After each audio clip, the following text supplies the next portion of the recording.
Hungry Trilobyte podcast would like to start by acknowledging these fine conventions. SoonerCon is Central Oklahoma's longest-running pop culture convention. The next event is scheduled for June 24th through 26, 2002 in Norman, Oklahoma. However, they need your help to put on the next event. Please visit SoonerCon.com to find out how you can help make SoonerCon 30 a reality. The Hellmouth Convention. The Hellmouth Convention is a celebration of all pop culture, but specifically things like Buffy, Angel, Firefly, and Dr. Horrible. It is held in Los Angeles, California, and the next event is scheduled for June 3rd through 5th, 2022. Proceeds benefit the Los Angeles LGBT Center as well as the Ron Glass Memorial Scholarship Fund. For more information, go to thehellmouth.org. On tap today, we have back my buddy, Jarrod Alberich. How you doing, good sir? Well, hello there, Aaron. Thank you for stepping into the trap of having me back. Well, you and I have talked about G.I. Joe, and we've talked about James Bond, and we've talked about retro games and all sorts of fun things. And I started this conversation I call Fans for Healing. And you mentioned that you have some experience in this area. Our last guest from the previous episode started off talking about what it's like to take mental health issues to a licensed professional. And I strongly recommend that. But let's talk about what you're looking at is what does this say about who we are as people? And what does it say about who we are as fans? Absolutely, Aaron. I'm coming at this from, just give your listeners some background. In 2001, I was in the Air Force and I was selected to teach leadership classes at Air University in Maxwell Air Force Base in Montgomery. And I fell in love with teaching that. I was a computers officer. I was like just the right kind of nerdery, computers and communications officer. And I got selected for what's called career broadening. And that's when I fell in love with teaching and especially leadership. And I've been teaching leadership classes for about 20 years now. A lot of different takes and looks on it. In fact, I have my own leadership podcast called Leadership Tips with Jarrod, if I can put a little plug in there for my show there. But one of the things I really dive deep into is the concept of emotional intelligence. How well do you control your own emotions? How well do you read the emotions of others around you? How well do you manage the emotions of others around you? How well do you present yourself? Period. How well do you present yourself? So when I saw you going real sort of deep dive into fandom, and maybe it's darker corners and maybe how it can be used for good, how it's kind of used for evil, if you will. I reached out to you and said, hey, if you want the sort of emotional intelligence spin on this with a couple other facets we can go into, like I said, it's not the only portion of classes I've taught over these last 20 years, but I think that one fits here really well. So there's my background. If people haven't tuned out after that boring story, congratulations for hanging in on it. Okay, well, thank you for that, because I was kind of not surprised when you poked on me and said that, hey, I have a background in this, but it's like I was relieved is probably the better word, because I knew that, I already kind of knew where you were coming from on a lot of topics. So to say you can have speak with qualifications helps a lot. And I think that part of what we have to talk about is the fact that we do so much of our lives online these days. And that's a very new thing for humans. We're not used to having so many eyes on us, valuing our opinions so much, even when they're on opinions on extremely stupid things.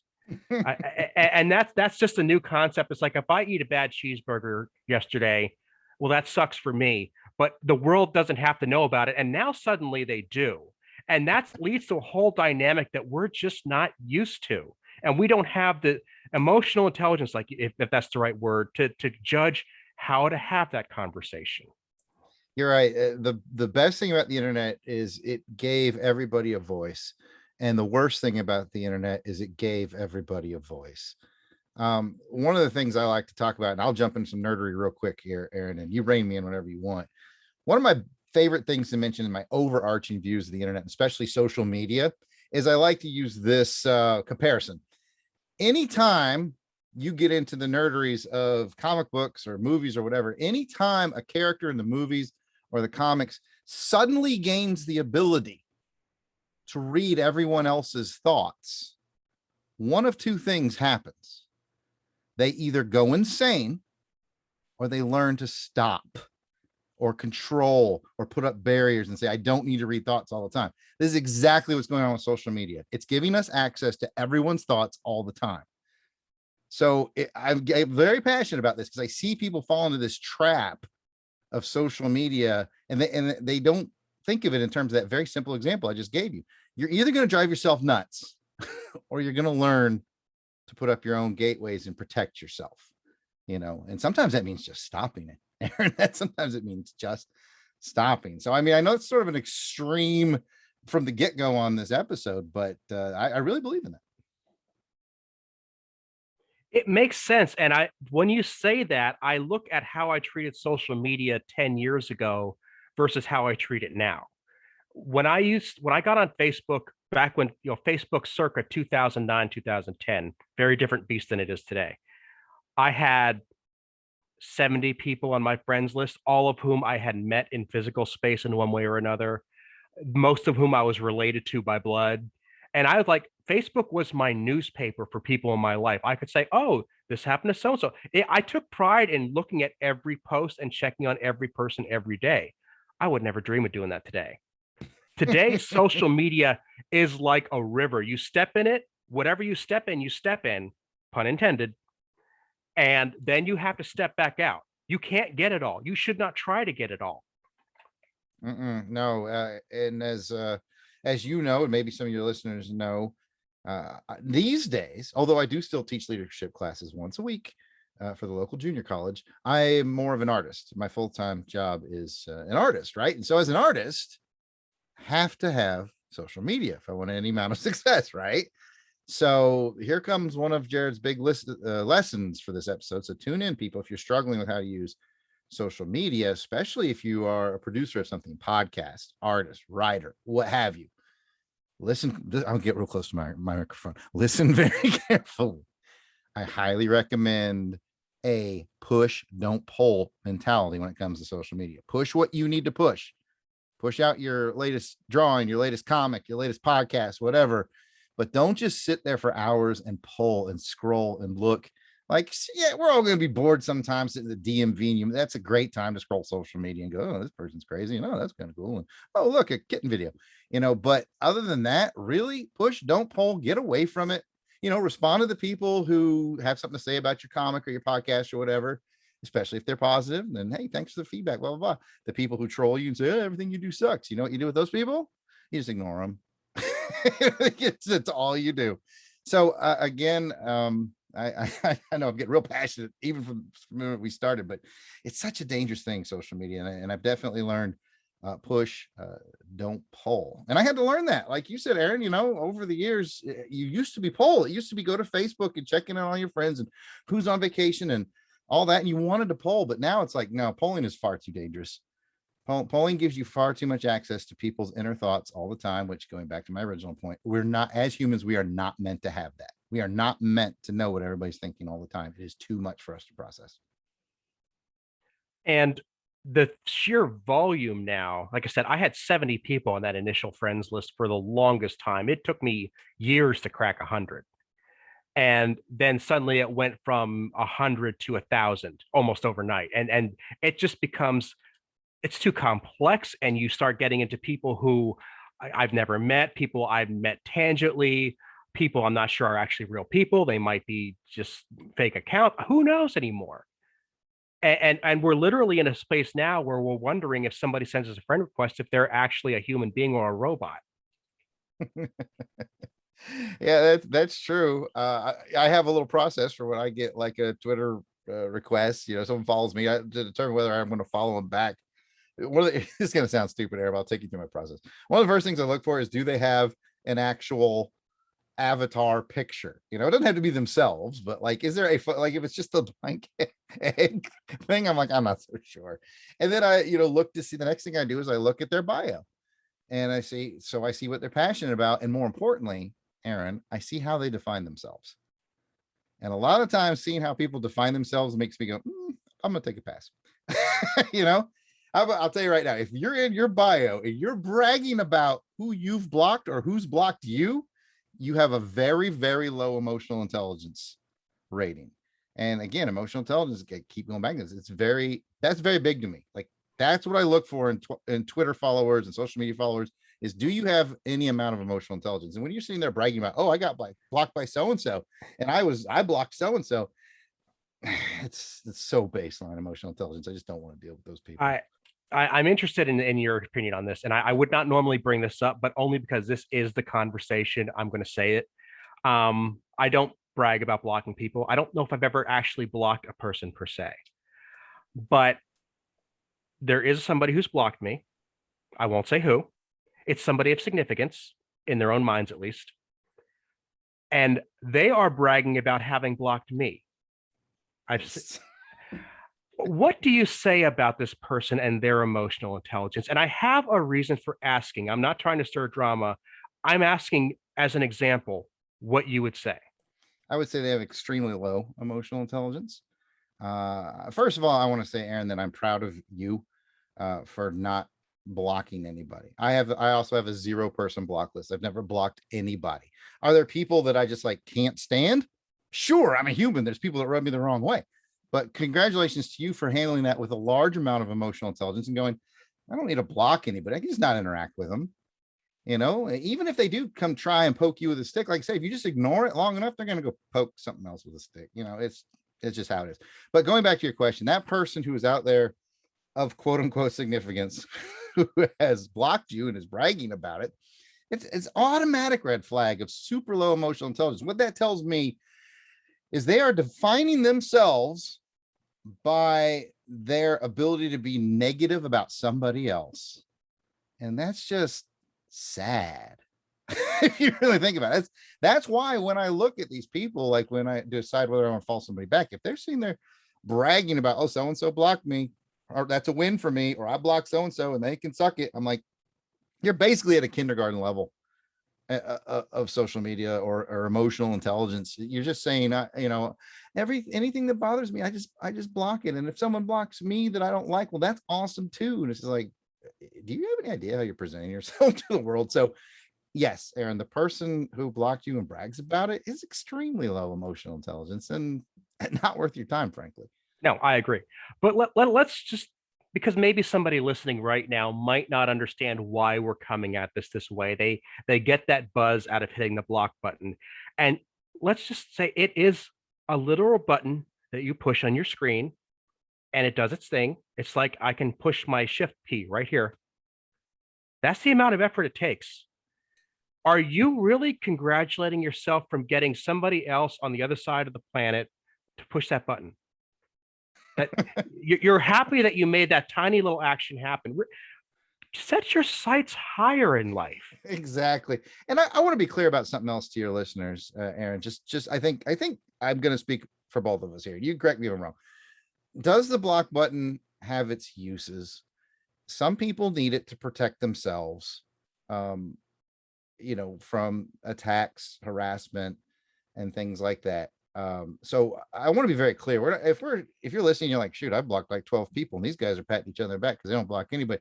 Hey, if you needed to block the 12 people for your mental health or whatever, fine. All right. We're not shooting you down. We're not saying you're a bad person.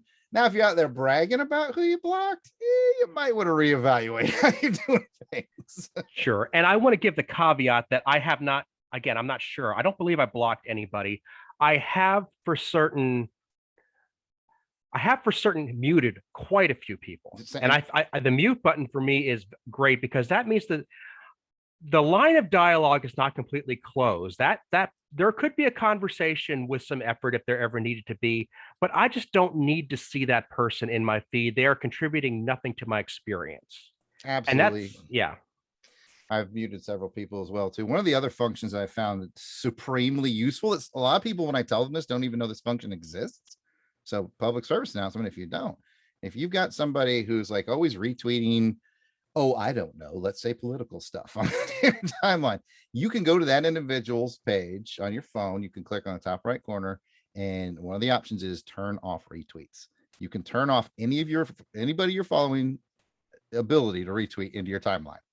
Use that copiously, because I know I do. I say, no, I don't need to necessarily, block this person or maybe even mute them. Sometimes it's just a matter of turning off retweets. So that's a public service announcement I have for the folks out there. So yeah, I've never fooled. I have muted a lot. I've turned off retweets.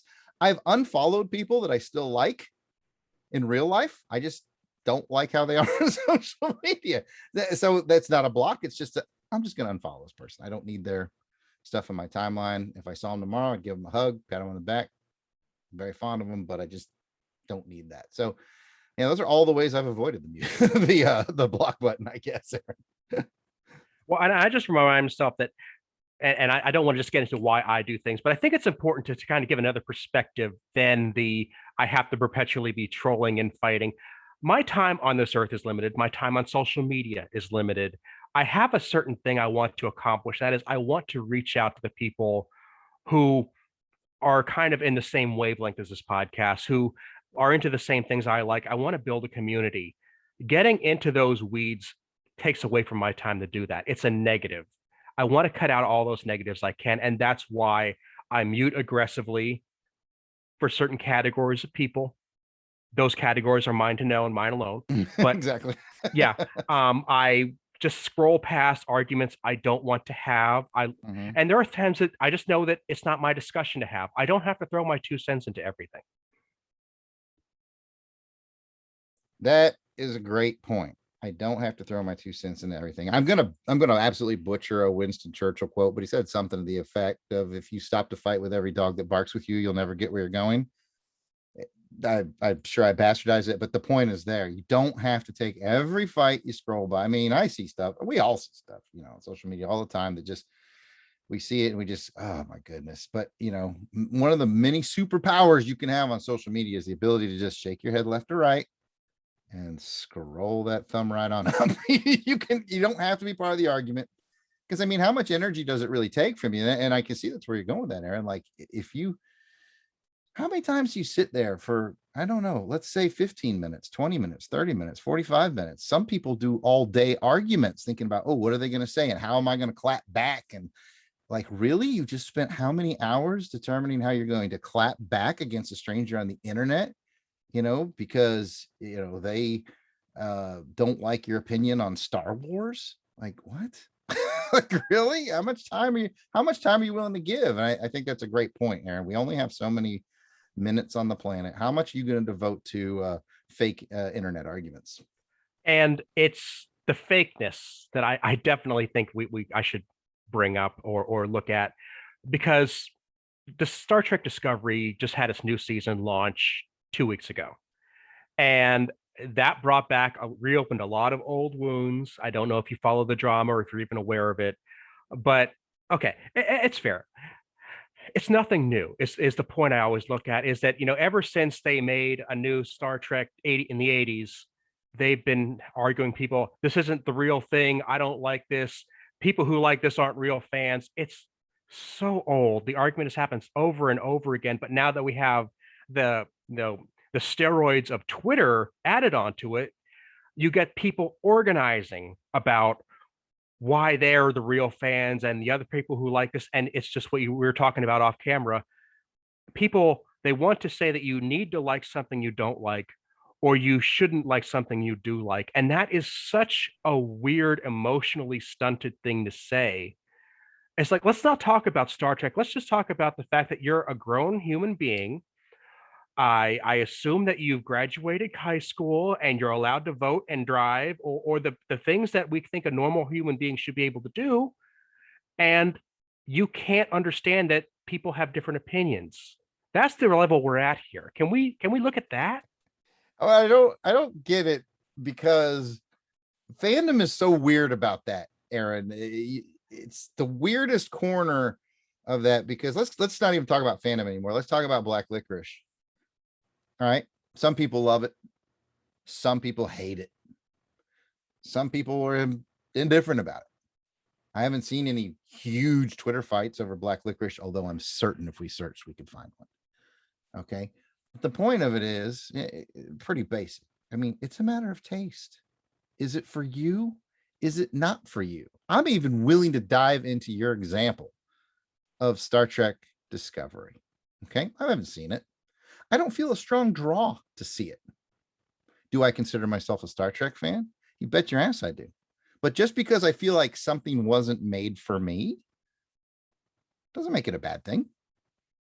No, let me put this.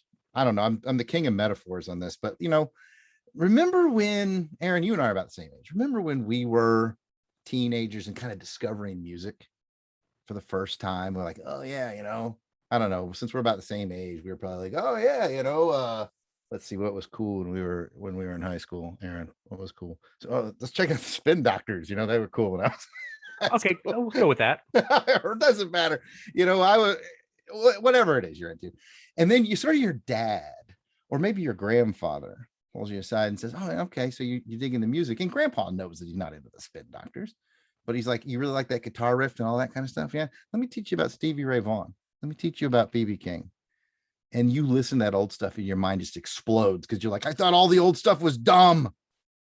It's so great. So why can't fandom be like that? Why can't I say, I get it. Star Trek Discovery, it's not made for me. So I don't have to watch it. But you know what else I don't have to do? I don't have to bitch about it in public squares.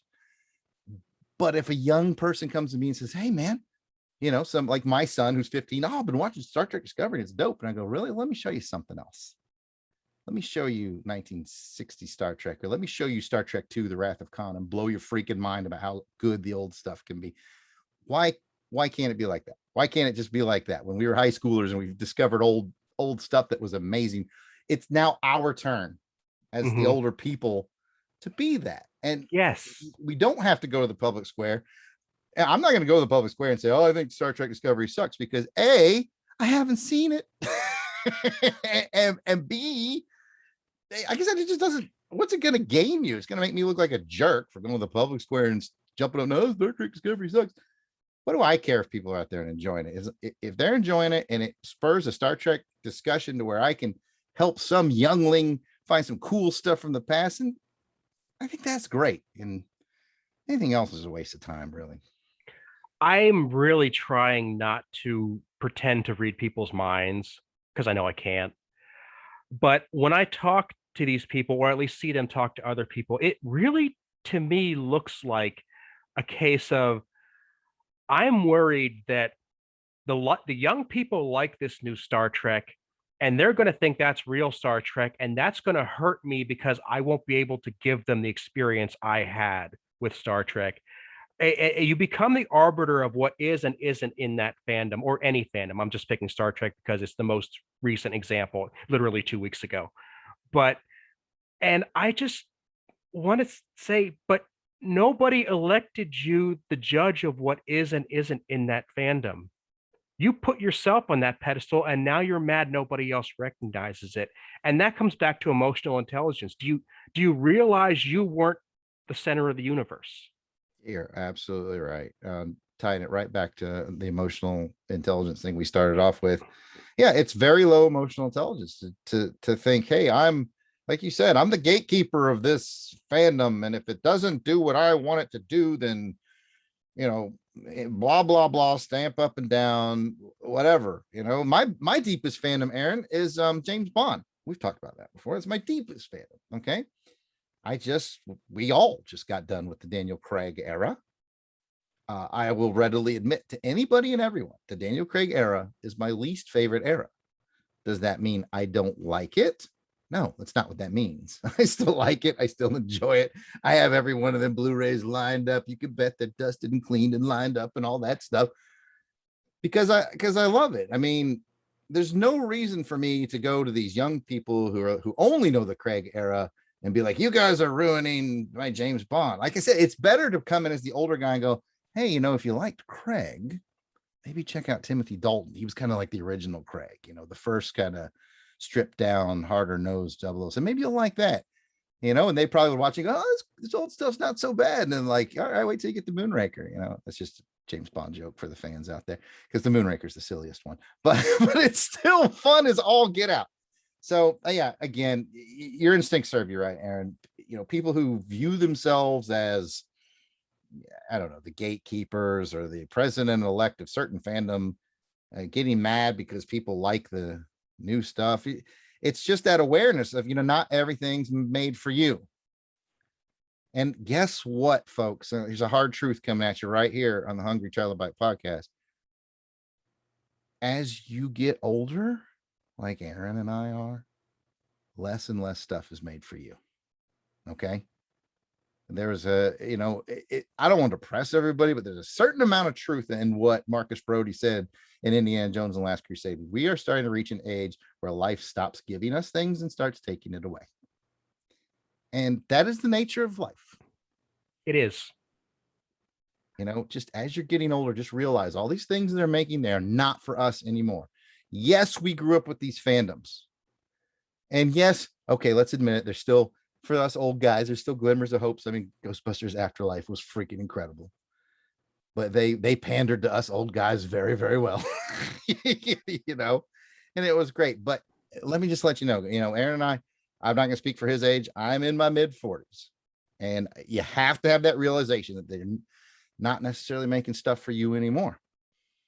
And that's okay. Because guess what? The same thing happened with our parents. I'm quite certain my dad, who was raised on Sean Connery, James Bond, was probably like, I don't know about this Roger Moore character or Timothy Dalton or whatever. I had that exact conversation with my dad many times. many times. And see, I don't remember if we talked about this, but my dad loved James Bond. We wanted to watch every movie together.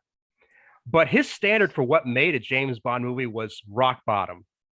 He would be happy.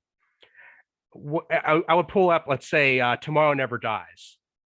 And, I'd bring out home the DVD. It's like, hey, Dad, new James Bond movie. Let's watch it. And it'd be done. And he would say, well, I liked it because I haven't seen it a million times. That was all he cared about. That's funny. This might be a topic for another show, Aaron, but I was just thinking the other day about how I kind of agree with your dad that there are certain franchises that this is going to sound so stupid, Aaron. I protect myself from burning out on. Mm-hmm. My favorite TV show of all time is Quantum Leap. I watched them all when they came out. About 10 years later, I watched them all again. About 10 years later, I watched them all again. I don't watch them all the time because I like forgetting what happened. And I like going back. And I know it's a subject for another day. But I think you're right. And I don't know about your dad. It sounds like he had a fair amount of emotional intelligence, but my dad had a ton of it. Because even though I know in his dad brain, he was going, oh, this Roger Moore guy, I don't know, he's not as tough as Sean Connery, whatever. He never said a word. He enjoyed them all because he enjoyed sharing the James Bond experience with his sons. And that's what mattered. And my goodness, if everybody could be more like my dad, the world would be a better place. I will agree to that. Having never met your dad, I definitely see, he had some good vibes there. And my dad was one of those, I can only picture Sean Connery as James Bond dudes. He was not even a Roger Moore guy. Timothy Dalton was the new dude. Okay. I mean, he was that guy, but he just liked seeing something he hadn't seen before. But before he passed, I brought him Indiana Jones and the Kingdom of the Crystal Skull, which nobody sees as being the quintessential Indiana Jones movie. Fair. But we got done watching it and he said the same thing. Well, it was fun because I haven't seen it before. I love your dad. Yeah. Yeah. I mean, there's another, you just lit a whole other candle on, sort of emotional intelligence, pop culture, fandom. I will never completely understand the people who plant that flag in the ground on Kingdom of the Crystal Skull and be like, this movie flat out sucks. And I hate it. And it's an insult to the Indiana Jones, franchise. I'm like, it's not that bad. It's entertaining. In my opinion, is it the worst of the four? Yeah, it is. It's my least favorite. Am I mad about it? No, I got more emotional intelligence than that. Like, I enjoyed it. I don't go back to it a lot, but I'm like, let me tell you something. And everybody listening, maybe I'll get close to my microphone again. There's going to come a point, and I'm going to try to say this without getting emotional. Okay. Everybody hated and thought Superman 4: The Quest for Peace was terrible. And maybe objectively it's not a great movie, but there's going to come a point where you're going to thank God that you can see Christopher Reeve one more time. I'll give you that. I will. One give of you these that. days, Harrison Ford's going to be gone. Mm-hmm. You're going to have the opportunity to see him that one more time. Mm-hmm. So take it and cherish it. Yeah. And, you know, we tend to lose sight of that. And this comes back to the emotional intelligence thing. And I'm not going to ask to get a bit broader here, because as fans, we're used to having the discussion of, do I like something? Do I not like something? Is this for me? Is it not for me? Because they're making it so we spend money on it. I get that. So it's fair for us to have these conversations. But you have to remember, from a human perspective, these are the products of hundreds, if not thousands of people dedicating months or years of their lives to building something. And you have to, I might say, you should bear that in mind when you render your judgment on it. If you don't like Superman 4, okay. I mean, I like it well enough. I like better than Superman 3. So, you know, Nothing wrong with I'll spin it. But, you know, to say this is the worst movie ever made, it's a travesty to the human race, and it ran over my dog. Okay, wait a minute. Back up the truck here. Hold the mayo. You cannot like it all day long, but there are a lot of people who put a lot of effort into that, whose paycheck might have depended on making it. Don't think that they actively went out to make something you didn't like. And for crying out loud, like you said, this may have been their last moment in the sun before they left this earth. Let it be that. You don't have to watch it twice if you don't want to, but let it be that. Yeah. You know, I just thought of a very wise thing that we should probably write down. It goes something like this. You don't have anything nice to say? Just don't say anything at all. Mm-hmm. There's so many things that I don't say anything about on social media. You could probably go back and read all my Twitter tweets over the last, I don't know how long I've been on there, 8 years or something like that. And by a process of elimination, you can figure out the things I don't like because I don't talk about them. I mean, like one of the things we say, Aaron, I think you're going to dig this.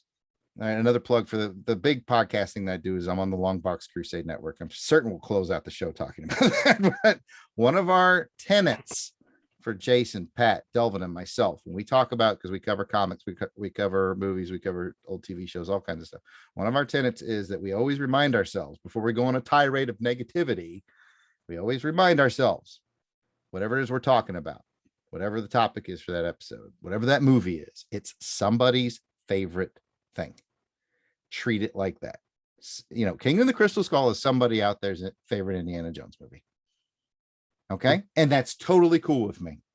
I'm totally okay with that. And if you're listening right now and Indiana Jones 4 is your favorite one, I got no beef with that. And I think it's I know that person.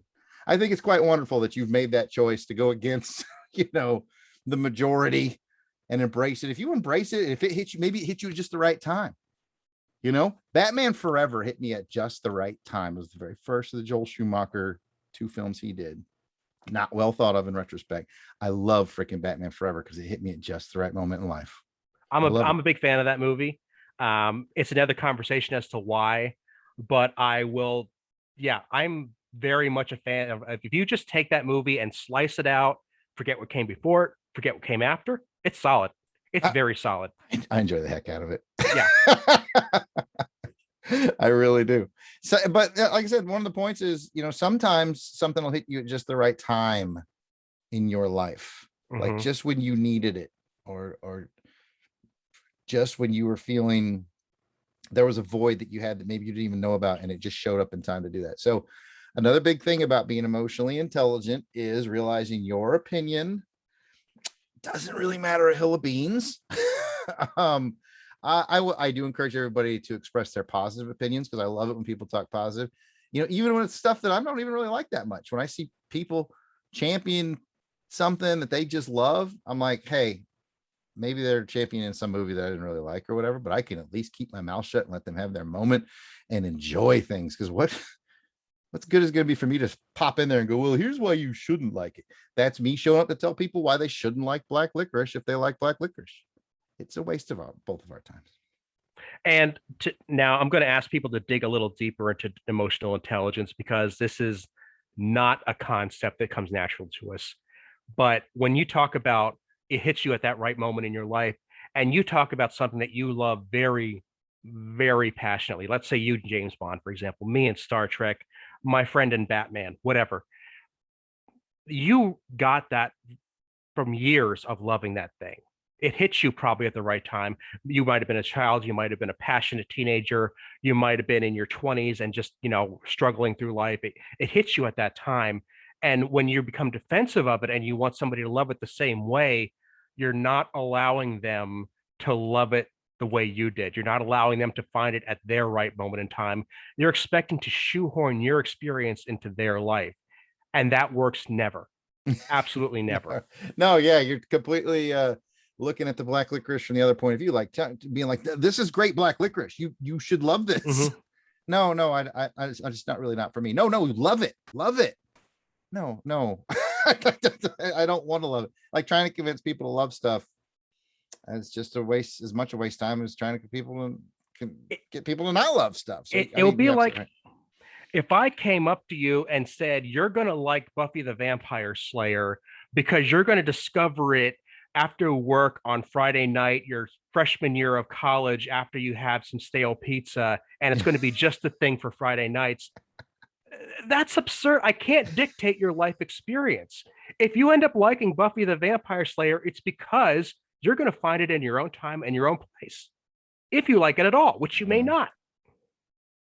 Absolutely. You just completely described how I fell in love with both Mystery Science Theater and Dr. Katz Professional Therapist, two of my favorite shows of all time, both on Comedy Central. And I discovered it like you said, I was a college guy and it was like 2 a.m. I was like, what is this? It's really funny. I can't believe this exists. This is so cool. You can't reproduce that. You really can't.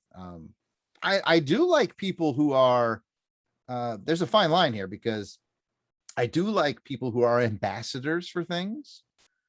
I like it when, I go to my buddy Joe's house.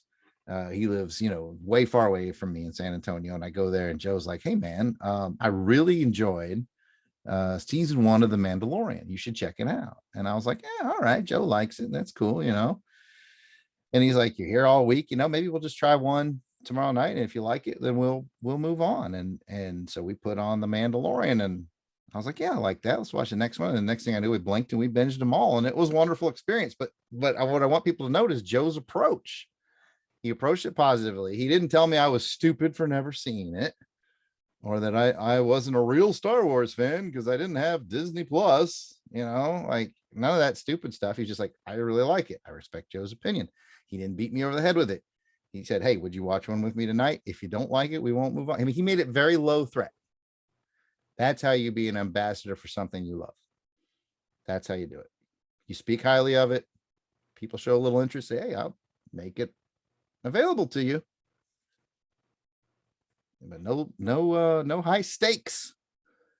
So it's not bad to try to sell people on black licorice, but don't beat them over the head. For the record, people listening, I genuinely do like black licorice. I don't know about it. I like it once in a while. I get a couple good bites of it and then I'm good for a bit. It's like me and the Pizza Hut buffet. I go once a year to remind myself that once a year is good. So we're doing a good job at making the case of just don't be an asshole. Yeah, that should be the title of this episode.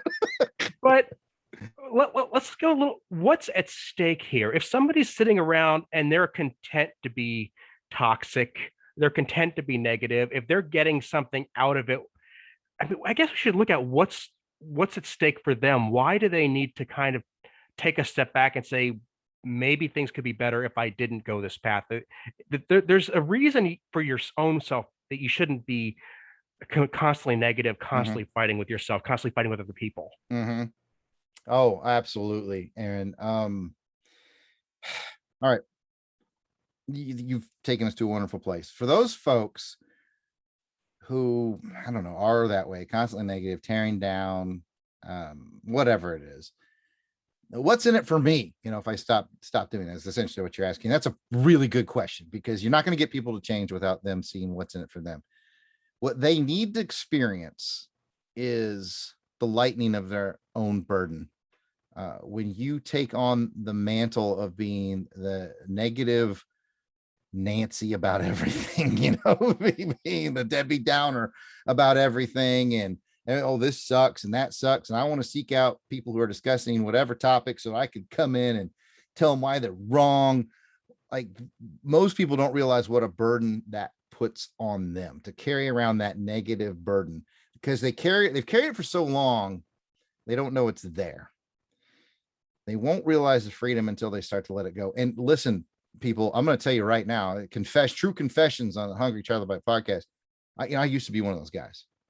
I when I was in my 20s and early 30s, I'd be the first guy to tell you the movie The Titanic, that was so successful. I'll be the first guy to tell you why it sucks and why you're an idiot for liking it.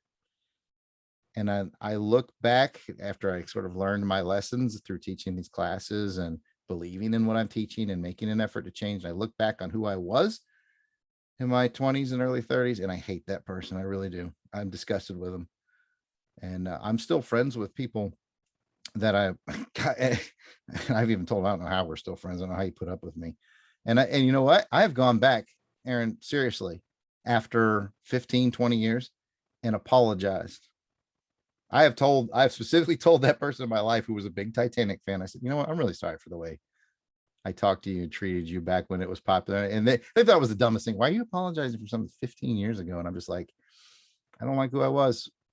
And when that burden lifts and you feel that you're not that person anymore, everything gets better. You have more time, you breathe more freely, you smile more, you focus on the things that bring you joy, and you stop caring about the things that are a boat anchor in your life. And it's so freeing. It's almost like forgiveness, Aaron. Like when someone has wronged you and you carry that burden, oh, I hate that person, I hate that person, I hate that person. And the old saying goes, forgiveness sets a prisoner free.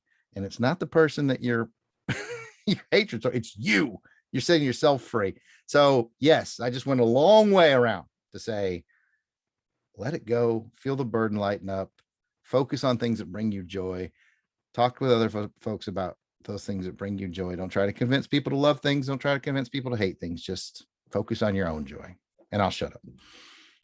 No, that's excellent. And, to go so far as to apologize for your opinion on your take on a movie. I mean, you're allowed to have your opinion, but the way you frame it is your take. Oh, yeah. And to say it's not even necessarily that you needed to say that to maintain your relationship with that person, but what you did is you cleared the playing field and gave yourself potential to think in new directions. Yes. And that's what these people are depriving themselves of, is the ability to think in new directions.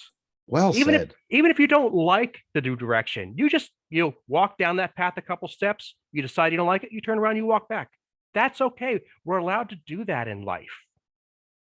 Well said, Aaron. One of those new directions, by the way, tip of the day, and another tip of the day for people listening, can be backwards. And I don't mean like regress and be worse than you are. I just mean like when I find myself going, well, I don't really feel like Star Trek Discovery is made for me, or I don't think the latest Star Wars trilogy is really for me. Mm-hmm. I don't think that the Marvel MCU is really for me anymore. You don't have to get bitter about that, but there's so many. Let's go back to Star Trek. I mean, I have never watched Voyager or Enterprise. I need to see those things. They're there waiting for me. Mm-hmm. Maybe I'll love them. New direction. I'm not going to let, because I don't think Discovery is made for me, take everything from me. I'm going to go find something else. MCU. Oh, I don't know that I really like the MCU and where they're heading. Well, guess what? Marvel Comics have been around for a long time. Go read that series you never read. Oh, you never picked up a Web of Spider-Man back in the 80s? Well, go read them. Mm-hmm. There's so much joy to be found in the past. It's probably perfect that you pick comic books to be the last point that we look at here, because you and I have talked comic books a lot. And one of the things we've talked about is vintage stuff, and because I might have made a passing comment that I don't read a lot of the stuff that DC publishes right this moment. Mhm. I pick and choose here and there because I went through a phase where I didn't read anything they published. And I just went back decades and bought stuff whole hog that I Oh, was yeah. loving to death. And I Oh, still do that because the company has been around almost a century in some form or another. They've got more than I could ever read in my life. Why would I worry about the stuff that's on the shelf right now when I literally have a library of stuff I would love to read and will never get time to read? 100%. That's exactly what I mean about maybe going backwards instead of forwards. I'm in the boat with you, Aaron. Once upon a time, I subscribed to over 60 comics, Marvel and DC every month. I currently subscribe to 0. I'm like you. I'm a sort of a pick and choose guy. And yeah, I'm like, well, why don't I go get that trade paperback of the Phantom Stranger, Mm-hmm. from the 60s and 70s that I've never read, or the Challengers of the Unknown, or Weird War Tales, and just like there's just so much. And so go seek the happiness. Don't sit around miserable because, oh well, they don't really make comics for me anymore. Well, that might be true. Maybe they don't. Like I said, I can admit this is not really made for me. Mm-hmm. So what are my choices? Get mad and be pissy on the internet, or go, let me throw this bad boy in reverse and go pick up some Bronze Age stuff that I never looked twice at when I was a kid, and go have a good time. Mm-hmm. And smile and laugh and find other people who dig that stuff too. I don't know. Option B sounds pretty good, Aaron. I'm liking it. I'm liking it. And I'll tell you what, when I do pick up that trade paperback of the Bronze Age stuff and a couple of back issues of my 80s and 90s stuff, I will usually, just to keep my toes in it, I'll go over to the newsstand and I'll pick up a couple things that look kind of safe and maybe one or two, I'll call them risk takers. One of those comics that's not really written for me, but you know what? It looks promising. And I've discovered a lot of great stuff that way. A lot of great stuff. I usually find like that kind of stuff through friends, through podcasting friends, especially. You're about to be featured on our Crusade Miss countdown, 12 days of Crusade Miss. You've got an episode in there coming up on the Long Box Crusade Network. That's really cool. So like, would I have ever looked twice at a dang Jimmy Olsen comic book? No. But then you came along and I'm like, I probably would. But that doesn't work with just old comics too. We, a couple of years ago, we had Delvin Cox from the Delvin Cox Experience on Crusade Miss, and he brought a Falcon comic from like 2014, which I was like, I probably wouldn't have picked it up. Mm-hmm. Read it, good times. So a lot of times people you're friends with who kind of know your taste and stuff, that they can be really great people to make recommendations to where you can dip those toes where you might be like, I don't want to read something that's going to make me mad. And they're like, no, I know you well enough that I recommend this or that. So yeah, use your trusted friends to help guide you through these stepping stones. And I mean, if you find something that you didn't like, then have the emotional intelligence to just be like, okay, it wasn't for me. Moving on. Mm-hmm. Just that simple. And I found that because there's a new, I don't want to get off on a whole different conversation because we could, but I'll just make a point real quick that the comics industry has had a lot of criticism, that's the nicest word I can use, for the quote unquote forced diversity they're having in recent years. And I will say you can have your opinions on that, and I will consider those opinions valid. But I would ask you to consider this. If you would like to, if you fancy yourself somebody who can see things from another person's perspective, consider a story written from their perspective as a good way to get yourself into their mindset and understand where they're coming from. Fiction is a great way of bringing us together. Just telling stories and the types of stories somebody wants to tell can be very enlightening. And I'm not saying you have to like this or that or the other thing. I'm just saying, consider this an invitation to hear a story. Absolutely. One of the things I talk about in emotional intelligence, so it's nice that we're bringing it all back together, is to realize that everyone's perspective on things is made up through what I call lenses of experience. Okay. When you and I can read the same comic book, and maybe the comic book you think is great, and I'm like, this is terrible. Or you're like, oh, this is a point well made. And I'm like, oh, it was so ham-handed and stupid. Right. We both read the same comic book. Does that mean you're right or I'm right, or you're wrong and I'm wrong? No. Everyone's outlook on everything, and yeah, you can take this to the extreme, political all the way down to your black licorice, is based on your lenses of experience. Where have you lived? What was your home life like? Who were your friends? I've definitely learned as we've moved into this more modern era, that me having grown up in a military environment almost my entire life. My dad was a soldier. I became into the military. I work in the military community to this day. That my lens is so different from everybody else's, because while people are going, oh, diversity, I'm like, what are you talking about? Like, diversity is built into my DNA. A military base is chock full of every kind of background you could think of. So I had to have my eyes open to like, Jarrod, you kind of had a unique experience. Your lens of experience is different from everybody else's, and it's made up of so many different things. How many countries have you been to, and how this and that? I mean, your life experience is so different from mine. We have all these different lenses. That's why we can both read same book and come away with a different opinion. And that's where your emotional intelligence has to kick in and say, hey, I get it. Aaron's experience, lenses of experience are different from mine. Just because he liked it and I didn't like it, don't make him wrong. Just because I liked it and he didn't like it, don't make anybody wrong. All right. It's black licorice. You either like it or you don't, based off experience. All right, man. Well, I hate to do this, but we probably should start wrapping this up. So can you tell me again? I'll link back to the old show notes and I will link to all your information, but where can people find you and where can they get some black licorice? All right. I recommend Australian black licorice, by the way. They usually make the best black licorice. They can find me on social media. I'm at Yard Sale Artist, Twitter, Facebook, and Instagram. It's all at Yard Sale Artist. If you want to check out my wares, you can check out my website, www.theyardsaleartist.com. And if you want to catch me podcasting, I highly recommend the Long Box Crusade Podcast Network on Her Majesty's Secret Podcast Network, if you like James Bond. And if you're kind of more into what I had to say about, human behaviors, especially from a leadership point of view, I mentioned it earlier, Leadership Tips with Jarrod is out there. You can check that out as well. All right, man. Thank you so much for being here. And I'm hoping we can continue this conversation on another podcast in person in some way, shape, or form. Absolutely. I always enjoy talking with you, Aaron. You put together a quality show. We went to some deep depths today, but I really enjoyed it. And you know what? If just one person out there kind of got something out of this and maybe turned their life slightly more towards the positive, and I think we've done our jobs.